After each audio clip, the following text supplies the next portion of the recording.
how to change name on Remitly. Hi everyone, welcome back to our channel, The Solution Guy.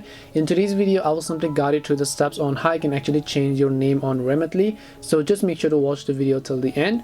In order to change your Remitly's account's name, all you have to do is simply open the Remitly application first of all. Then once you launch the Remitly app, you will see this type of interface where you just need to tap the gear icon, which is at the bottom right hand side of the screen, which is the My Remitly tab over here. Once you tap the gear or the bottom icon from the bottom right of the screen, you will see this type of interface where you just need to tap on the option called profile information, which is at the very top of the screen. Once you tap the option called profile information again, you will see this type of interface. Again, at the top you can see name, so just tap the edit button here. So once you tap the edit button next to this name, it will just ask you to simply enter your first name and the last name that you want to change to.